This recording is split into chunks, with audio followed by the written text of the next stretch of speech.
নির্বাচন কমিশন অবশ্যই এনসিপিকে শাপলা প্রতীক দিবে এবং সেই শাপলা নিয়ে এনসিপি আগামী নির্বাচনে অংশগ্রহণ করবে।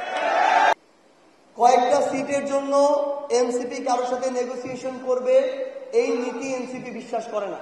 তারপরও এনসিপি জাতীয় নাগরিক পার্টি এনসিপি এই নামে ইলেকশন করবে এবং শাপলা প্রতীক দিয়ে ইলেকশন করবে, এটা জারি রেখেছে। এবং আমরা আমাদের জায়গা থেকে এটা মনে করি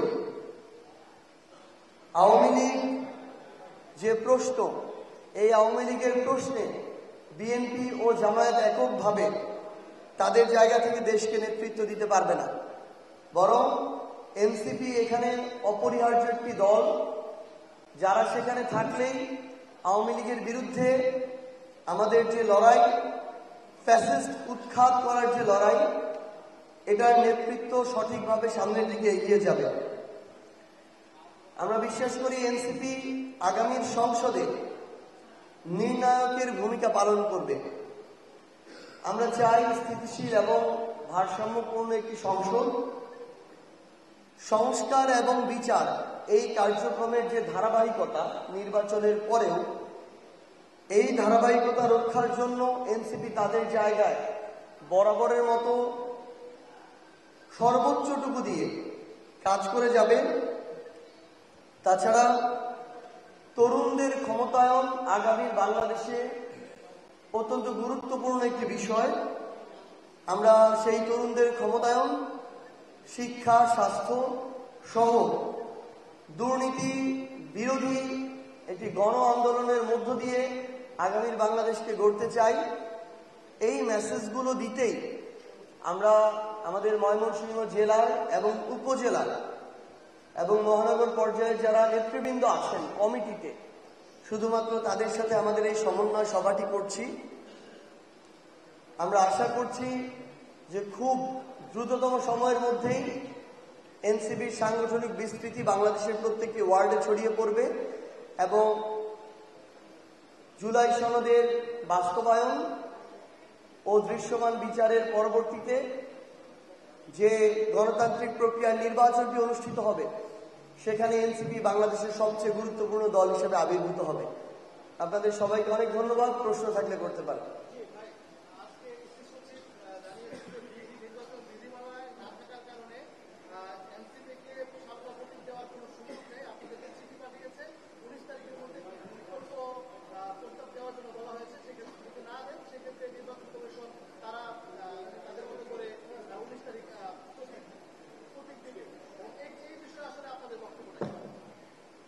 এর আগেও তিনি কথা বলেছিলেন, আজকেও কথা বলেছেন। নির্বাচন কমিশন সচিবের কথা শুনে মনে হয়েছে যে শাপলা দেওয়ার ক্ষেত্রে আইনগত কোনো সমস্যা থাকা না থাকা এগুলো তাদের কাছে কোনো বিষয় না। শাপলা দিবে কি দিবে না এটা তাদের মন মর্জির উপরে নির্ভর করে। অভ্যুত্থান পরবর্তী বাংলাদেশে কোনো স্বাধীন সাংবিধানিক প্রতিষ্ঠান থেকে মন মর্জি মতো চলা, স্বেচ্ছাচারিতা করার যে আচরণ, এটা আমরা প্রত্যাশা করি না, এটা আমরা মেনেও নিব না। আমরা আমাদের জায়গা থেকে স্পষ্ট করে বলি, কোন প্রতিষ্ঠান, শুধু নির্বাচন কমিশন নয়, কোন প্রতিষ্ঠান তাদের জায়গা থেকে স্বেচ্ছাচারী, বেআইনি এবং বৈষম্যমূলক আচরণ করতে পারবে না।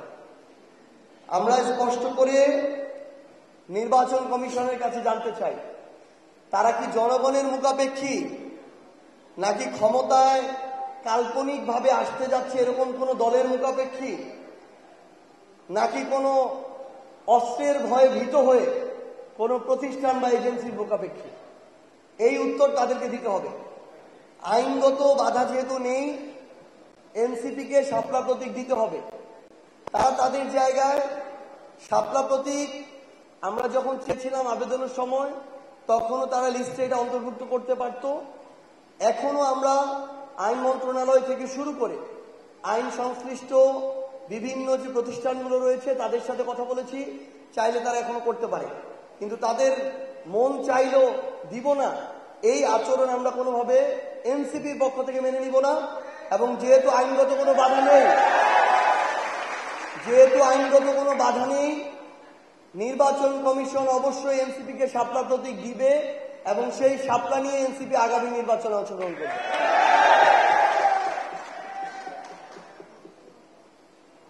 আর কোনো প্রশ্ন না থাকলে আমরা তাহলে কি শেষ করব?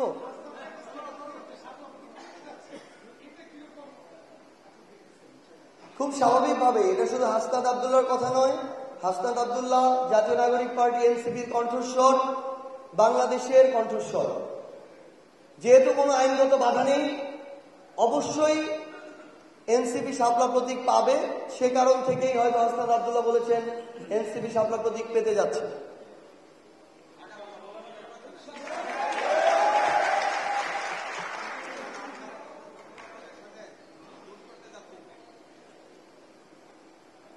এনসিপি তাদের জায়গা থেকে তাদের অবস্থান স্পষ্ট। এটা শুধুমাত্র এই ইকুয়েশন না যে এনসিপি কয়েকটা সিটের জন্য আগামীর বাংলাদেশে পলিটিক্স করবে। 1971-এর পরে বাংলাদেশের ইতিহাসে সবচেয়ে গুরুত্বপূর্ণ ঘটনা 24। এই 24-এর অভ্যুত্থানে যারা নেতৃত্ব দিয়েছে তাদের নেতৃত্বে এনসিপি গঠিত হয়েছে। সারা বাংলাদেশের ছাত্র জনতা এটার সাথে সরাসরি সংশ্লিষ্ট। কয়েকটা সিটের জন্য এনসিপি কারোর সাথে নেগোসিয়েশন করবে এই নীতি এনসিপি বিশ্বাস করে না। যদি বিষয়টি এরকম দাঁড়ায় যে কোনো রাজনৈতিক দল এক বা একাধিক তাদের জায়গা থেকে জনগণ এবং দেশের আকাঙ্ক্ষাকে সামনে রেখে পরিবর্তনের জন্য কমিটমেন্ট দেয়, সেই অনুযায়ী কথা এবং কাজ করে, বাংলাদেশকে নিয়ে আমাদের চিন্তা ভাবনাগুলোর মধ্যে ঐক্য দেখা যায়, তখন আমরা এই ক্ষেত্রে ইলেকটোরাল অ্যালায়েন্সের চিন্তা করতে পারি।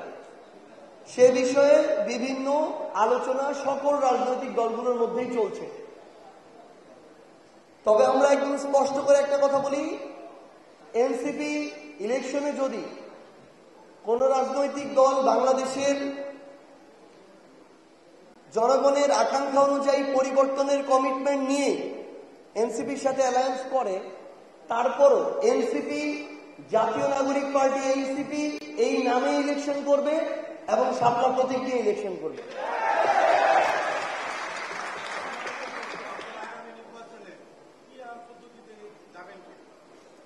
আমরা তো আমাদের অবস্থান স্পষ্ট করে জানিয়ে দিয়েছি। ঐকমত্য কমিশনে বারবার বলা হয়েছে এনসিপি উচ্চ কক্ষে পিআরের পক্ষে, নিম্ন কক্ষে এনসিপি পিআরের বিপক্ষে। আমরা মনে করি যে দ্বিকক্ষ বিশিষ্ট সংসদ যদি এবার গঠিত হয়, সেখানে উচ্চকক্ষে পিআর পদ্ধতির শুরু করে সামগ্রিকভাবে সেটার কার্যকারিতা, সেটা কতটুকু ভালো ফলাফল এনে দিচ্ছে, বাংলাদেশের সাথে কতটুকু সামঞ্জস্যপূর্ণ, এই বিষয়গুলোর এটা একটা ফিল্ড অ্যানালাইসিস হতে পারে। সেখানে যদি ভালো করে তাহলে উচ্চকক্ষে পিআরও এক বা একাধিকবার হতে পারে। পরবর্তীতে নিম্নকক্ষের কথা সময়ের বিবেচনায়, যৌক্তিকতার বিবেচনায় আলোচনা করা যেতে পারে। আবার এমনও হতে পারে যে উচ্চকক্ষে পিআর ফেল করলে তখন সেটাও বাতিল হতে পারে। তো এবারের ক্ষেত্রে আমাদের অবস্থান একদম স্পষ্ট, আমরা উচ্চকক্ষে পিআরের পক্ষে, নিম্নকক্ষে পিআরের বিপক্ষে।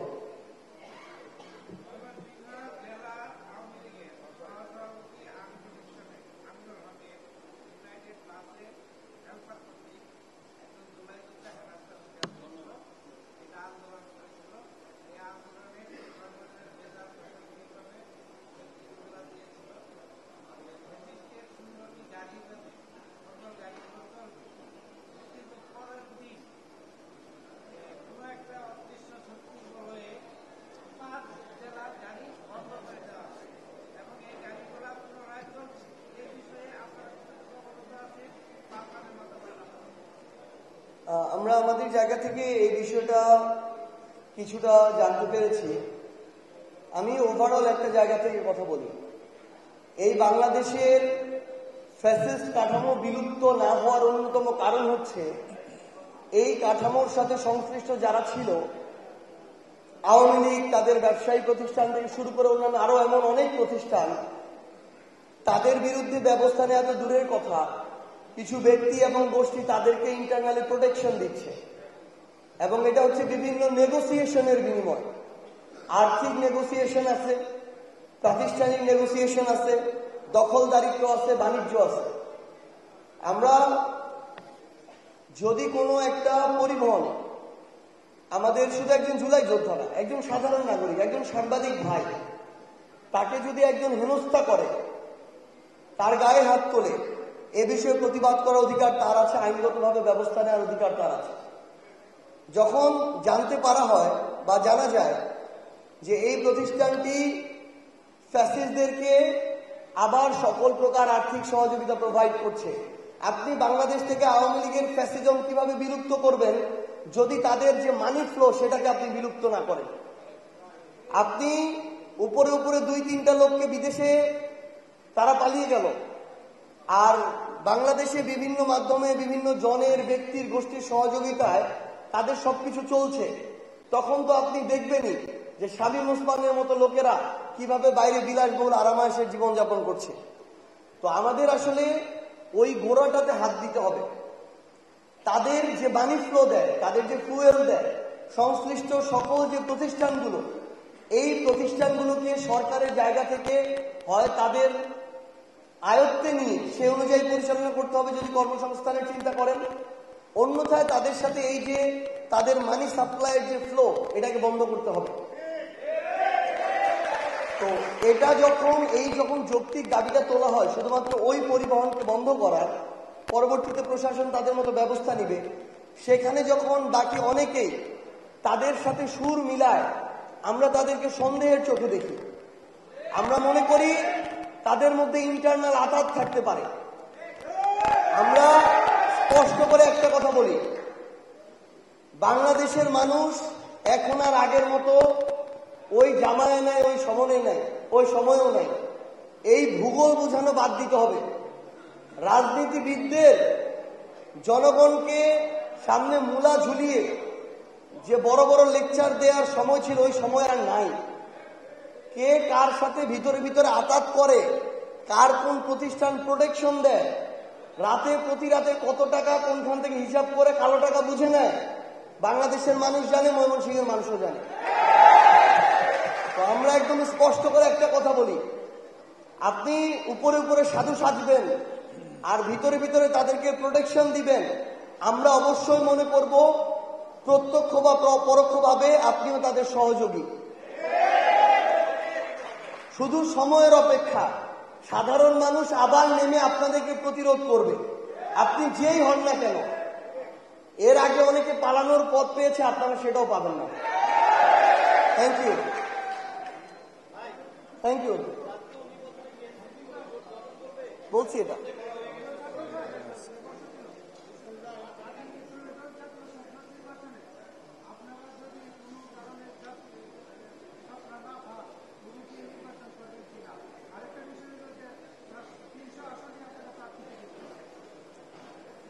শাপলা না পাওয়ার যেহেতু কোনো আইনগত কারণ নাই, শাপলা পাবো না এটা আমরা বিশ্বাস করি না।